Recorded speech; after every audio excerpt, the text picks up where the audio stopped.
This is the Nomad Futurist podcast, a podcast about the evolution of technology, society, and transformation. Connect with us, share your thoughts with us at nomadfuturist.com. Let's get this started. Here are Phil and Nabeel.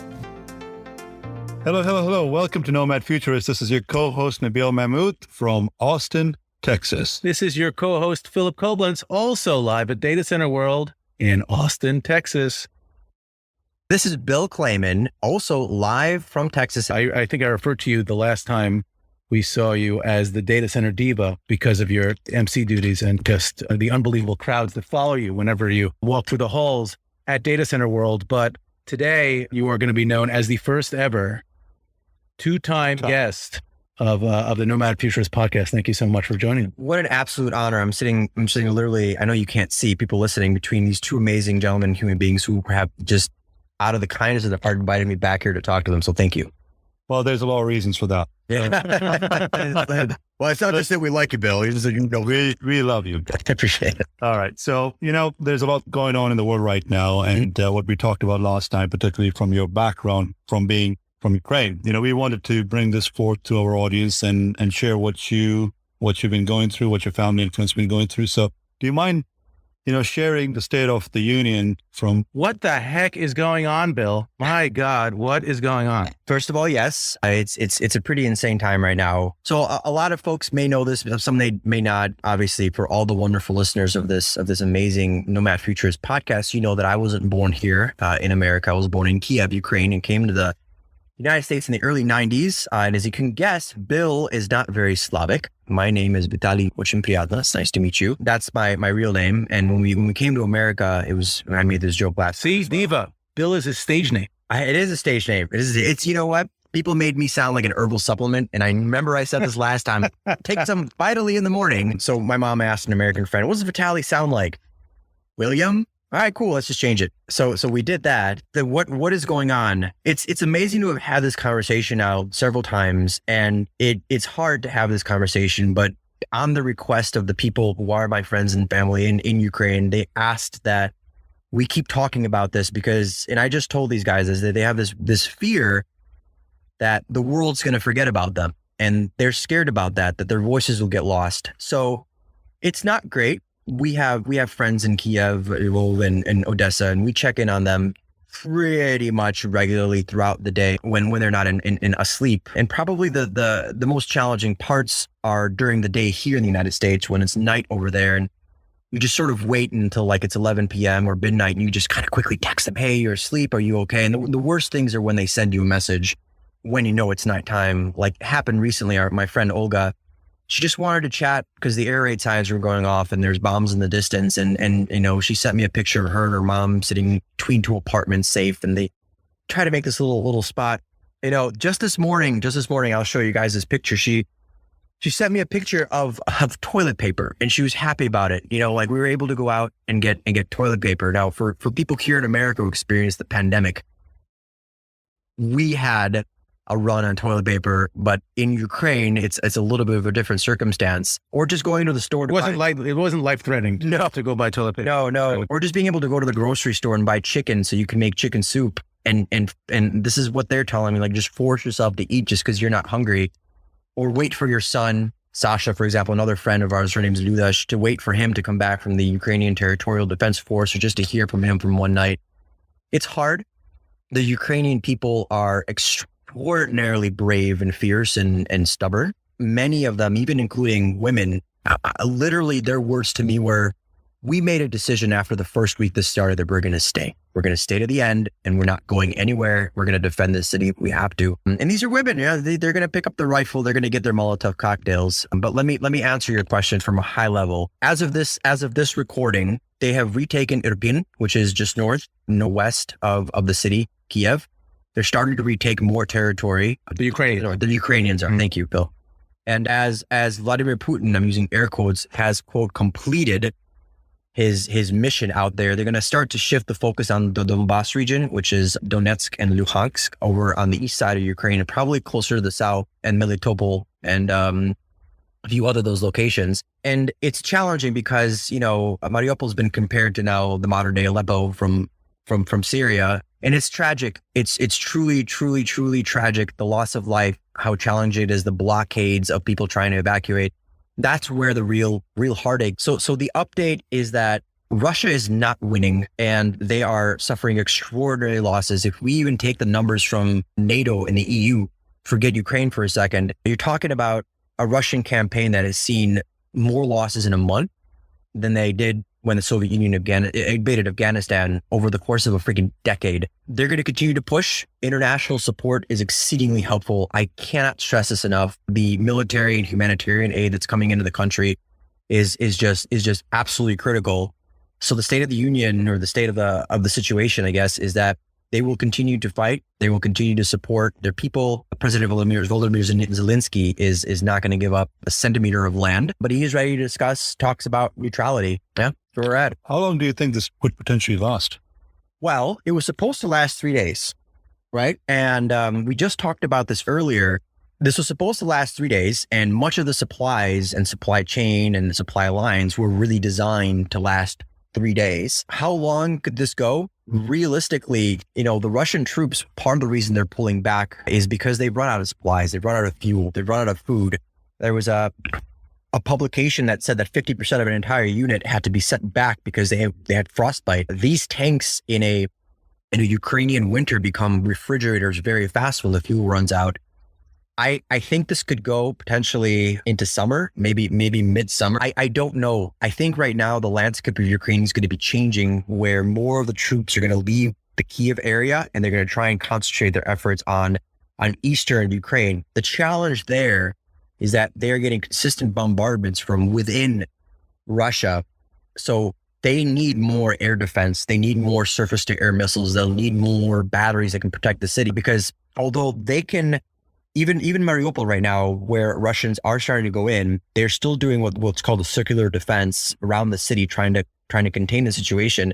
They're getting constant air raids and bombardments. That's actually been the dominant force of how Russia's been trying to fight, because they completely understand that they are outmatched on the ground. That's going to be challenging as consistent incursions come from within Russia. And it seems like desperation, right? From their end. Obviously, it's when, like a kid that doesn't get what they want, they just bang their feet. You have a young child, right? They bang their feet, they have a temper tantrum, and their temper tantrum, unfortunately and tragically, is in the form of these, indiscriminate bombings, because they realize they can't take down the military, and they're targeting, civilian areas in the most tragic and, unnecessary. There needs to be a new language created to talk about how upsetting this entire situation. And I do have a question, which is, look, what came up in our last podcast was our kinship is that my mother was born in Lvov. So I'm not nearly as proficient as you linguistically, because they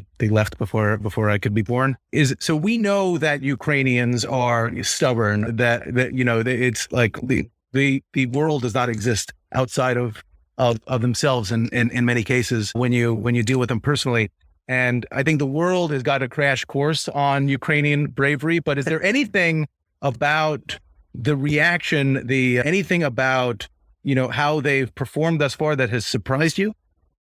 I'm going to reference an article from The Atlantic. And what I'm going to try to do is in the notes of this podcast, I'm going to try and include that article, because it's very, very well written. Obviously, a lot of this has surprised me. I think I've always known the resiliency and bravery of the Ukrainian people. That wasn't surprising. And I honestly thought that they were going to go into Kyiv and that they were going to be rained upon with Molotov cocktails on every block from every building, which probably would have been. You saw that woman that knocked the drone out of the sky with a jar of pickles. With a jar of pickles, literally threw a jar of pickles. How do you conquer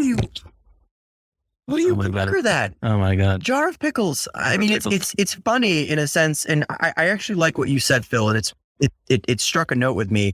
Trying to find the words to describe this, I, as a native Ukrainian, have challenges. I speak English, obviously, have challenges describing what this feels like. And to the listeners of this podcast, I'm talking to you right now. I'm with you right now, but half of my brain is on the other part of the world, thinking about friends and what they're potentially going through. But let me answer your question, Phil. What anything surprised me? The article from The Atlantic states that during the time after Crimea, and certainly in the recent past, the American military, and I actually know a few friends that did this, went into military friends that went into Ukraine to retrain the Ukrainian army. Now, I'll tell you why that's important in a second. They trained to be more independent, more resourceful, and operate as individual units. So the command and control structure wasn't this centralized archetype. Rather, it was held in power within each individual unit that could operate independently. What the Russians are doing is this old school, this is Hierarchy. hundreds of years old, same damn thing. This one central command and structure that when that 3-day war, The dickhead with all the medals. exactly, with all the medals, all the clinking, right? When that 3-day war failed, that central command and control structure failed right along with them. Their soldiers, they're told where to go. And when they get there, they're told where to go next. They're incapable of operating independently. They're incapable of making their own decisions. It's a part of the reason that they take entire tank columns, these modernized tanks that Ukrainians they don't even have any of those.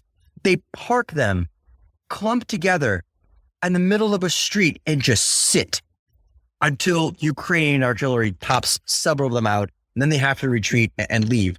It's the fighting style and the mentality that I've seen between what the Ukrainians are doing as individually highly effective individual units, military units, versus a legacy architecture of war. It seems like how you would do it if you respected your troops. Like if you respected them, you would think them capable enough to be able to manage themselves. There's not a lot of respect. The morale, obviously, within the Russian, I mean, after a half of a battalion was wiped out, a tank commander ran over his commanding officer, and either either severed his legs or he killed. I mean, look at this. Russians are shooting themselves in the legs they're finding Ukrainian ammunition Right. to shoot themselves in the legs, or they'll leave their vehicles running on the middle of a highway. You're seeing these, facetious, amusing videos of Ukrainian tractors using agricultural gear to tow away battery systems and tanks. That's happening, and they're brand new, and they're just leaving them on the side of the road. It's the effectiveness of the Ukrainian army and the fact that they have everything and nothing to lose versus a completely disjointed, modernized, good for you, Russia, modernized military that's incapable. Their jets, Phil and Nabeel, their jets are brand new, and yet they fly like in singles or doubles because their pilots are incapable of flying complex missions. They're shooting them out of the sky in MiG-29s. I'm in my 30s, and these jets are older than I am, and they're flying like right over the houses, looking up and just shooting down these airplanes. It's just extraordinary. Thanks for reminding me that you're in your 30s. So based on that, why wouldn't Russia be pulling back? Well, you said that it could go till summer. It's unsustainable. It's just not sustainable, and you just can't keep losing soldiers. They have made no ground. They are unable to move into Kyiv. Their missile failure rate is 60%. 60% of their missiles fail. There was one instance where they shot 40 missiles and only, I think, 6 hit. But even in that sense, it's 6 too many. They're going to continue to try and take the Donbass region because Putin believes that there is a genocide happening of the Russian culture, I guess, in those regions. But I don't feel that's happening. There's no war against the Russian language, but he is going to try and concentrate his efforts on the eastern part of Ukraine. And they're pulling back, Nabeel, because they're just going to die. They're all going to die north of Kyiv, and they're not going to make any progress. And they're already pulling in reserves from other parts of Russia just to replenish their losses. Look at the kind of companies that have left. The response from a global scale, I'm going to be honest with both of you and everybody listening. I wasn't expecting that. I wasn't, but it's been massive.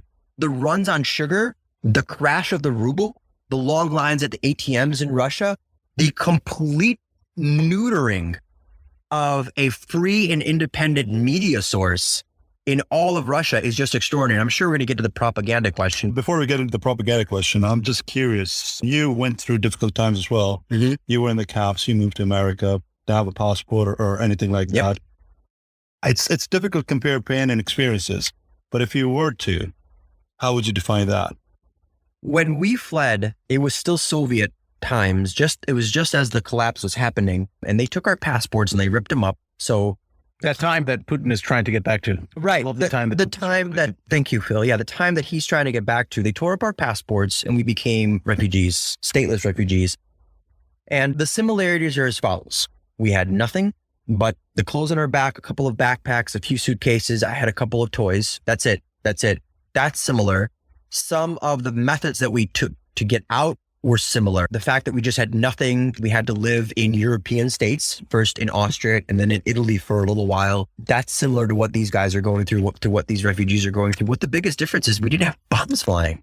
We didn't have bullets flying at us. We didn't have the threat of a train getting shot at. We didn't have a threat of an airplane that, some of these refugees were flying out of, that it was going to be shot down. It was extraordinarily difficult. And we follow many of the same routes that we did in the early 90s that these refugees are doing. But my goodness, what they're experiencing now. And I want to tell you that I can't diminish what I went through, the thousands of refugees went through. It was hard. But like what these people are going through, my brother was on the border of Poland and Ukraine, working with the Polish army for a few weeks. Just recently. He just got back maybe a week ago or so, a week and a half. And he went there and he specifically started to work with refugees coming across the border.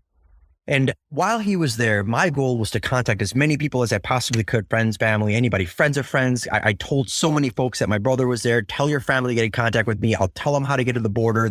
He'll help you translate. He'll help you with documents. He'll take you to Krakow or Warsaw to get you on a train, to get you into other parts of Europe. And so we were able to convince some. But as we talked about, Ukrainians are very stubborn and brave, and many, even women, just wanted to stay. But the stories that my brother told me were unlike what I had experienced. When we lived in Italy, for example, we experienced much of the same kindness that right now many of the refugees from Ukraine are experiencing. We were given food, medicine, shelter. We had nothing, and we were provided for by our European neighbors. My brother was on the border, and this young mother and this kid go up to him, and they just arrived, and the kid he's just saying, I'm hungry.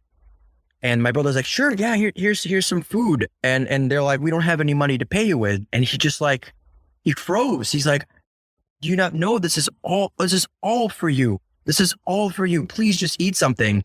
And then a little while later, he's, a little kid's looking at some candy and he's like, do you want some candy? And the kid's like, I don't have any money. And again, he's just like, these people are so humble and so grateful just to get out of a war zone. And so happy to just brought this candy over. This kid's like, please just eat it. Or this little girl, her name is Dasha. She's from Dnipro. And she was just telling my brother how she got on a train and it was full and they had to stand for like the entire ride. And she climbed up on the rafters and hid in the rafters and just kind of sat crouched, and she showed how she was sitting. And she made it to Lvov, and then they made it across the border, and they had to stand for hours, and they moved slowly, and they were hungry and they were tired. And then they got to the refugee center, which was a converted school that my brother was working at. And the last thing my brother said to her, holding back tears, he was just like, it's going to be okay, little one. And she's like, I hope so. And that's what all the kids have been saying is like, I just hope it's going to be okay. What's keeping all of your friends and family back there? Isn't it's something that they should consider in going through the process of getting out of there? It's your country.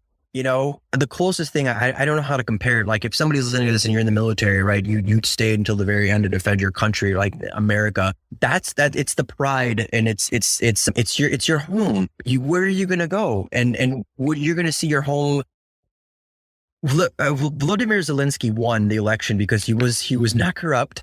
He was not a politician. He was not Putin's, puppet, which is part of the reason this entire war is happening, is because Zelensky, and never discount a sense of humor. Never. Damn funny. He did KVN, which we talked about in the last episode, something my brother and I did. And by the way, that entire team of people is just helping out so much. I got a dear friend, Andrei Kobylovsky. I hope you're listening to this. I'll share this episode with you, buddy. He's sending out like tactical gear, humanitarian gear, and these micro charities. We give money. We know who buys this gear. And then we see the pictures from the Ukrainian soldiers wearing this gear and then going out into action. Nabeel, to answer your question, what's keeping them there? Bravery, stubbornness, and love of country. And even women, they're not going. I mean, older women. Like I said earlier, we have a friend, and I'll send this to her. She might not understand all of it. And she's like, I talk with my mom, and they live in Kyiv, and First week of the war, they made a decision together. We're gonna stay here. We're gonna fight if we need to, but we're gonna stay here. This is our home. How do you convince them? How do you we had to do that. We have to imagine for a second, you have to sell your house for like $500, pack only what you can. You can't take any jewelry, nothing. You could just take a couple of rings, melt some stuff, and get on a train. That's what we're telling him. It's 2022, and we're telling our friends and our family, pack up your things and leave because you might get bombed. And they're saying, no, we're gonna stay here, and we're gonna see what they can do, and they're gonna see what we can do. And that's the conversations we're having. To shift gears for a second, a lot of us have seen like war-torn countries over the course of the last 20 years. We've seen Syria, we've seen Yemen and Afghanistan and Iraq and all of the tragedies there. Selfishly, for me, is like, I don't want to admit this, but I identify so much with, the people that you see in the Ukraine. It feels somewhat like it's happening to me. Like that is my mother, that is my grandmother, that is me potentially as a child over there. So part of it is that. Another part of it is we're all seeing it in real time. Right. This is a broadcast war where you're seeing the rubble, you're seeing the bombs hit, you're seeing the journalists all there with the air raids happening behind them. And how much do you think that is changing? Like, how is that impacting the world's response to this in a way that you didn't have that type of insight into Aleppo or some of those other tragic areas? What you're mentioning right now is an extraordinary fact in our digitally connected world. This is a war of data. This is a war of digital information. This is a war fought on TikTok and Twitter and videos. Telegram. Thank you. Elon Musk sending Starlink over there. For those people who think that's like a trivial thing, it's not. It's not trivial. Please, it's not trivial. My recommendation, this is what I've told to anybody in Ukraine, do not make those satellite dishes visible in your home. Do not hide them. If you can, you might get a worse signal. Do not let those be targets for drones or anything. But that kind of technology has been exceedingly helpful to keep the world connected. This is an information age war beyond, I think, anything else. And you've got a lot of people in Ukraine who know how to use technology. That has shifted a lot of the paradigms. That's made it much more difficult for Vladimir Putin's propaganda machine. Outside of Russia, at least. But even outside of Russia, Phil, we were just talking about this. And, I don't want to do this. But families are being torn apart. Families are being torn apart because of this extraordinary Russian propaganda machine. And even here in the United States, there's people, even in my own family, and I'm not going to call anybody out. I just don't think it's fair. Even in my own family, because I like to have constructive conversations, they listen to they read Lenta.ru, they look at Channel 1 from the streaming service called TV Teka, and they listen to this just absolutely extraordinary Russian propaganda where they make Vladimir Putin look like a saint. There was a segment that I listened to, specifically I sat quietly that I listened to, when they played Vladimir Putin doing that big rally in front of all those people wearing a fur coat that was $5,000. It wasn't a fur coat, it was an expensive coat. And in that segment, they played him as this deity, this godlike figure, quoting the Bible to justify his war. And I'm looking at this person listening to this, and they're like, yeah, that's right. That's good. And he's doing this. And even this propaganda, you can hear it in my voice, is just infuriating. It's so difficult to believe. Do you think there's a generational gap? I mean, the older generation that's grown up with that propaganda and the older medium and the pundits, are they stuck in the old ways of gathering information and analyzing versus the younger generation's got access to real-time information? Much the challenge, and I kind of want everyone to hear this as well. Many of the people who fled Soviet Ukraine have only known a Soviet Ukraine. Whereas, my brother has gone back several times, and me and my brother know of a free Ukraine, a democratic Ukraine. These people, many of them are Ukrainians. All they know are the comforts of the Soviet Union, right? This one nation, taking care of each other, communism, and Russia was better to us than even communist Ukraine. that's how they're perceiving this, right? They don't understand the concept of what a free Ukraine might look like.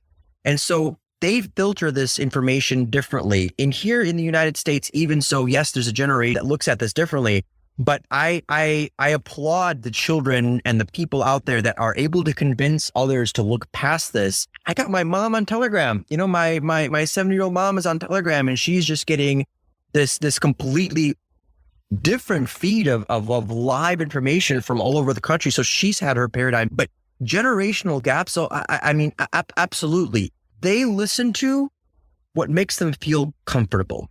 They listen to, and I'm quoting what this person told me, I listen to what I feel I need to listen to. He said that to me in Russian. Я слушаю то, что мне нужно слушать. And that's really impactful, because this person was saying, I'm going to listen to this Russian propaganda because that's what I feel I need to listen to. And you know, it echoes things that we see here with the right wing, left wing kind of thing. And you know, when you see something like a tragedy that's happening there, and you're arguing about like the definition of truth, like you don't believe your lying eyes. Yeah, it's incredible to me that it's possible to like fall victim to not believing what you're seeing and being so cynical that you think that there's this huge conspiracy, you know, and you know, people are staging their own deaths, and people are staging these like unbelievably tragic circumstance. A Russian soldier was captured, and the Ukrainians gave him a chance to call his mother. And the Russian soldier explained to his mother what was going on. And she's like, no, that's not true. Ukraine, if we wouldn't have done this, Ukraine would have invaded us. Well, it's certainly difficult times and hard times. So our heart goes out to everybody in Ukraine. And it's great. Sorry. Yeah. I mean, it's look, words can't express it, but this is a technology show. It is. But before we shift really quickly, a lot of people ask like how they can help. Oh, yes. I'm just going to give you two very simple things. Number one, everybody listening, I've since the request of my friends, my Facebook profile, which I usually keep private, you're welcome to follow me, Bill Kleyman. If you send me a friend request, I'm sorry, I'm not accepted, but you're welcome to follow my account. I've been trying my best to post very regular updates that are firsthand accounts from different parts of the country. The other one is this. The Office of President Zelensky recently published a website, help.gov.ua. And it's a very, very data-driven website that shows you where there are humanitarian corridors open, specifically what is needed by the Ukrainian people, how and where you can send it. So again, help.gov.ua. It's nice. There's a Ukrainian and there's an English side. I recommend people go there. Yeah, and yes. We'll publish links to all those. Yes, thank you. No question about it. So as this is a technology podcast, and you know, we want to fully communicate the potential cascading effects of what's happening in the Ukraine, I don't think many people are aware of how much technological innovation has not just been come to being by Ukrainians, but specifically out of the Ukraine. I don't think people realize that GitLab was formed and is based in the Ukraine. And to me, like one of the tragedies that I see that is not getting enough attention is like all of those brilliant future minds, those children that are left orphaned, those, you know, folks that are now gone, that could have been, you know, so productive to humanity and have had such a brilliant impact that, you know, has been generationally disrupted. And I just love to get, you know, your thoughts on that. Prior to joining Switch, I worked at this company called EPAM Systems. And on the record, I still feel that they are some of the most brilliant digital engineers I've ever had a chance to work with. However, the vast majority of their teams were split between Belarus, Ukraine, and I know several Ukrainians still over there. And for those that don't know Git and GitHub, you know, from a DevOps perspective, that's how you publish and work with code and work with libraries. So it's extremely critical part of the development and DevOps process. It's going to have extraordinary impacts on an entire generation. I don't even know how this is going to be resolved. There's a lot of brilliant, smart people in Ukraine. You know, there's a really cool website called, or a service called Grammarly, right? Grammarly. Yeah, they're based out of Ukraine as well. And they're continuing to pay all of their people in Ukraine the same. Actually, I'm not sure if they're based out of there, but I know that many employees are out there. Founded. Right. I think you're right. Thank you, Phil. And they're continuing to pay their people out there. Just know that in Ukraine are now men between 16 and 60, I believe, can't leave the country. I mean, obviously they're going to go into hiding. They're going to go to different spots. The digital disruption, not in a good way, that's happening in Ukraine is going to be felt for some time. I don't think that there's going to be a brain drain in the traditional sense that maybe we experienced during the Soviet Union. People leaving. Right. I think people might be leaving out of Russia for sure, because there's just no opportunities there forward.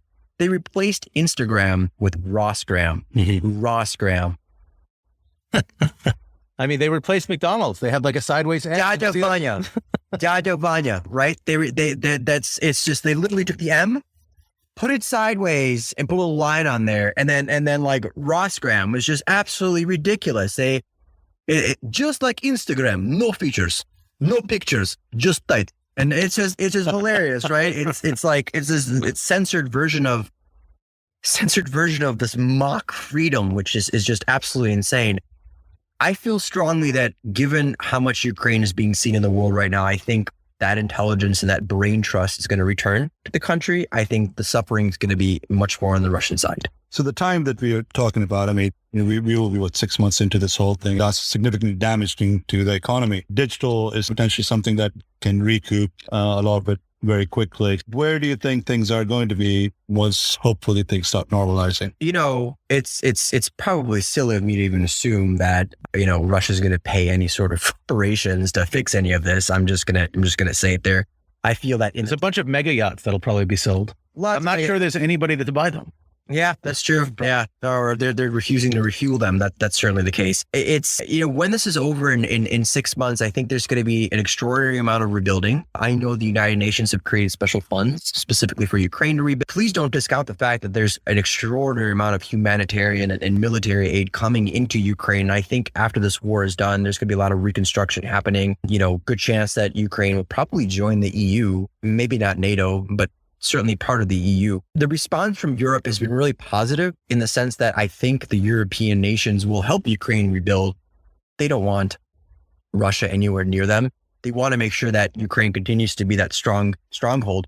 Even right now, we're seeing Ukraine fight Russia, the world fight Russia, but using Ukrainian hands to do it. I feel that over those few months, hopefully when this is all over, and hopefully when, Ukraine is able to get back all of its land contested and annexed illegally, that they will focus on rebuilding the nation, making themselves stronger. That we've never seen this amount of national unity, global unity, I think, with a very clear good guy and a bad guy. I was much more fearful in the beginning when this all happened. Now I feel better, maybe a little bit better. Now I'm not going to say I'm jovial or anything, but like I think in the near future, when this is over, the world will come together and Ukraine will continue to show its strength and rebuild. Do you think there's any way, this is not a technical question at all, but do you think there's any way this thing ends and someone like Putin can stay in power? I mean, how could that possibly be? What is it? Our president said, for God's sakes, this man cannot remain in power. Right. You know what? And then they walked it back and didn't walk it back. He didn't. No. Joe Biden said, I make no apologies for what I said. Even in politics, I said that out of my own personal self. And good. You meant it. Don't walk it back. Will Putin remain in power? I sure hope not. Yeah, I just don't see how it's possible that the second day this happened, I'm like, I don't know how this ends in a way where he stays in power. I mean, this is just it's just such an obvious black and white scenario that it's crazy. He's ruined his country. That's another thing that is incredibly. There was an interview done with a woman in Moscow. It was a internet video, and the guy jokingly asks, "Have you stocked up on sugar?" And she smiles at him like, "Sugar? Why? Sugar's not going to save me. We have some really fun times ahead of us." And he's like, "Would you think this is going to get worse?" She's like, "Of course this is going to get worse." When the tragedy in a country is the closing of a McDonald's and that the loss of the freedoms doesn't matter, there's no future for a country. And that she was speaking about Ukraine. When the tragedies in McDonald's converted to Dada Vanya, and that these losses of complete freedoms within Russia are just skimmed over, right? Future is there. It's unbelievable. Anyway, what can I say? We love Our heartfelt feelings to everybody and people that you're working with, your friends and family. Yeah, I mean, this is a very sad state, but in which for the best. And please do follow the links. They'll be posted in the podcast brief.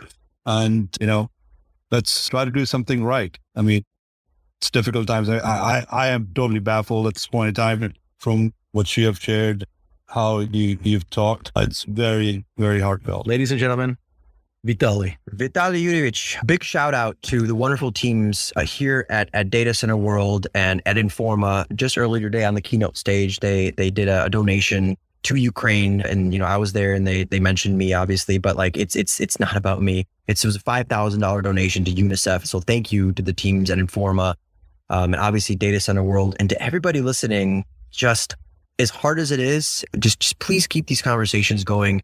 And at the very minimum, I know you're praying. I know your, thoughts and prayers are great. Thank you for that. Don't let the Ukrainian voices just get drowned out because Will Smith decided to slap somebody. Don't let that kind of media overtake what's really happening in this world. Don't let those voices be forgotten, because, us in the media and everybody, the focus shifts so quickly. That's literally one of their biggest fears. And I know it's hard for me to fathom that, but like, don't forget their voices and keep sharing that. And, just keep those people in your mind. Thank you, Mr. Kleyman. Thank you, guys. Bill. Thank you. This has been great. Nothing lasts forever.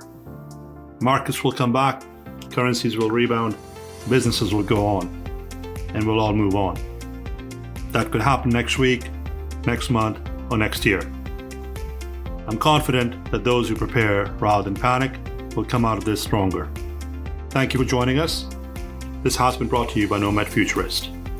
Check us online at nomadfuturist.com.